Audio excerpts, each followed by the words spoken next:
আসসালামু আলাইকুম। বর্তমানে আন্দোলন কি রূপ নিয়েছে আপনারা সবাই জানেন।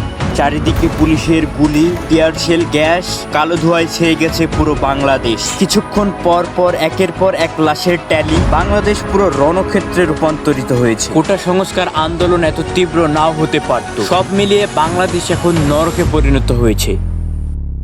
মুক্তিযোদ্ধাদের নাতিপুতিরাও পাবে না, তাহলে কি রাজাকারের নাতিপুতিরা পাবে? কোটা আন্দোলনের শুরুর দিকে সরকার কোনো গুরুত্ব দেয়নি, বরং তাদের উস্কানিমূলক বক্তব্যে আন্দোলনকে বেগবান করেছে এবং তাদের কাল হিসেবে গড়ে তুলেছে।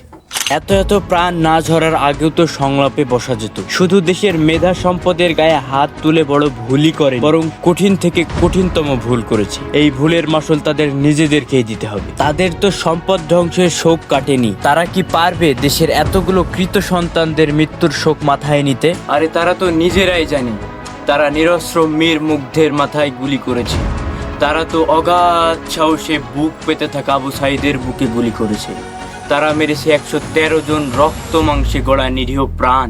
কেন তারা এমন করছে? প্রশ্নের জবাব কি আছে তাদের কাছে? মাসে মাসে এত ট্যাক্স আর ভ্যাট দেওয়ার অন্যতম প্রধান কারণ নিরাপত্তা নিশ্চিত করা। আর আজ সেই ভ্যাট ট্যাক্সের টাকায় নিরাপত্তার বদলে আতঙ্ক কেন? আর কেনই বা স্মরণ করতে হবে 71-এর গণহত্যাকে? নিশ্চিতভাবে জনগণের নিরাপত্তার দায়িত্ব সরকারের, আর এর ভুল হলে জনগণ জবাবদিহিতা করতেই পারে, কারণ আমরা গণতান্ত্রিক দেশে বাস করি।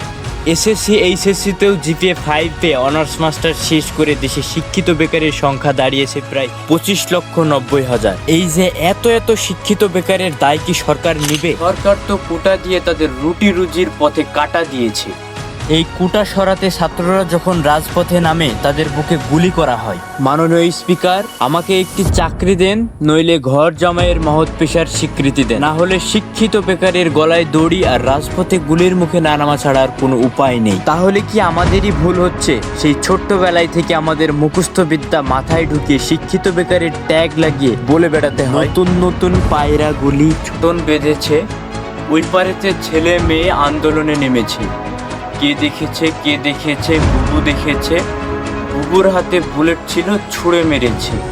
কে মরেছে দেশের মেধা মরেছে। একটা প্রশ্ন থেকেই যায়, সবার উপরে হাজারো মায়ের কোল খালি হওয়া। গোটা প্রজন্মকে জেলের ভাত না খাইয়ে কিভাবে নিজেদের ভাত নিজেরা গিলে খেতে পারো সেই চিন্তা করো। সর্বশেষ আমি একটা কথা বলতে চাই, মানুষের জান ও মালের এই ক্ষয়ক্ষতির বিচার চাই। কে বা কারা এই গণহত্যার সাথে জড়িত, অথবা জনগণের নিরাপত্তার প্রশ্ন থেকেই যায়।